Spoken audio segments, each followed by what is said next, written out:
Hey guys, good morning. Welcome to the Diamond District. So today's day 2 of me waking up at 5:30.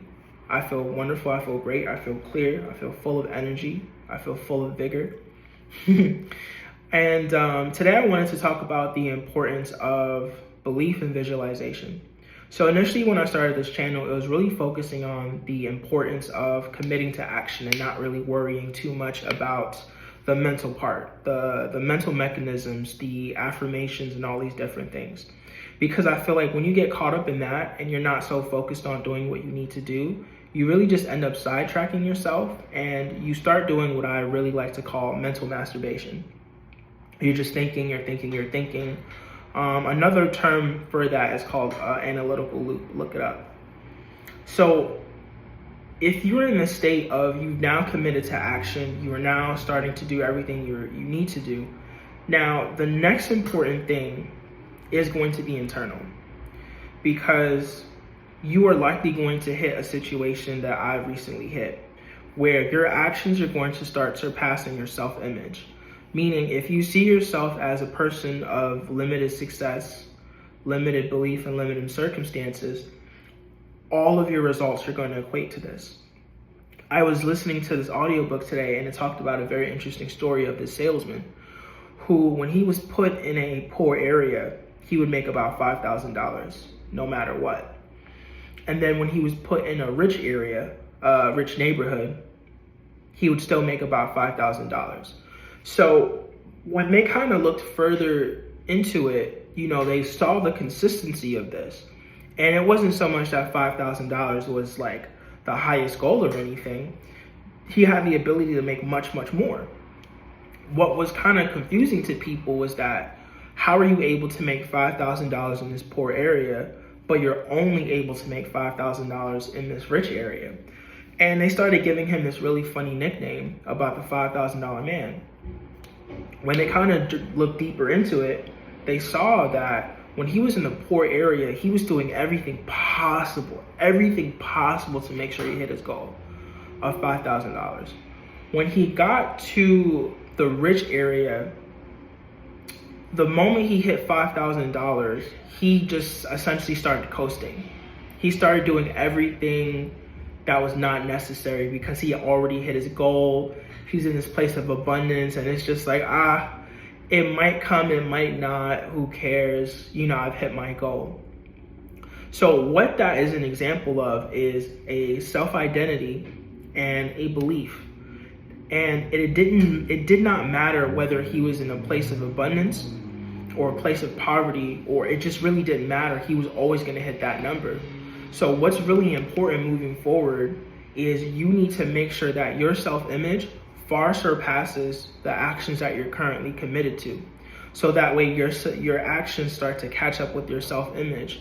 And your self-image needs to be in a place of abundance. It needs to be in a place of just fucking pure excellence. And once you're able to set it to that part, or set it to that point or standard, your actions have enough space to follow. Because all of your life, everything in your life is going to follow your lead. What that really means is, so you see how the conversation of accountability, they say like you have to look around your life and realize that you're the cause of all of this. And in a sense, that's really what it is, but it's deeper than that, because that it almost implies this consistent sense of cause and effect, which is really how life works. But the moment you start to look at life and you look off into the distance and you can see that things are going to be better for you, and you start heading in that direction, everything changes. Everything changes for you because you are no longer bound to your circumstances. You're no longer bound to your present moment. One of the most interesting things I learned about like vibrations and frequencies, and I've learned a lot of different things, was this. If your vibration does not match your environment, one of two things is going to happen. Either your environment is going to change you, or you are going to change your environment. Because two things that are not vibrating at the same frequency cannot coexist in the same space. So that's why when people are vibrating at such a high frequency, or in layman terms, when their actions, their mentalities far surpass their circumstances and their situations, they always go past it. They always elevate it. And that's all based on their self-image. They're like, I'm better than this. I can do more than this. I have so much more to offer than this. They go on to end up in a position where they execute all of those things that was just said. But first, it starts with a lot of internal work. I initially started this channel because I felt like it was super, super important to get people to like not focus so much on the internal stuff, because you get so stuck on these mental games, like I said.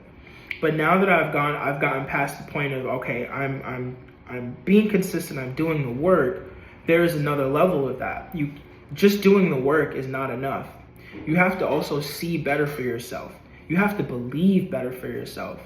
You have to almost create this image of who you are going to be and walk in those steps as though they already happened. And I think one of the more interesting things that I learned today, this is going to be one of my favorite quotes, is that you never start on top unless you're digging a hole. I'm going to repeat that again. Nobody starts on top unless they're digging a hole. You are always going to start from the bottom up. Always. And regardless of how difficult that may seem or difficult that may feel, that's simply the process. So don't get discouraged by that. Don't get discouraged by the fact that you can't do something, or you're not able to do something, or you don't have the skill set to do something. Understand that the moment you add the word yet to those statements, everything changes for you. Perspective is such a powerful thing, guys. It's such a powerful thing when you're able to see yourself in a different light, when you're able to see your circumstances in a different light, when you look at your obstacles as opportunities or moments of growth, when you look at the pushback you get from life as ways to make you stronger, when you start looking at yourself as someone who is limitless as opposed to someone who is full of limitation, everything changes for you. Doors open, lanes open, perspectives from just everything completely changes. And right now, with the way I feel on day two, I feel that way more than ever. And as soon as this video is done, I'm going to go and practice my visualization techniques. But I guess really the point of this entire video is to emphasize, like, once you've started doing the work, believe in yourself, because you are going to get there. And I believe in you.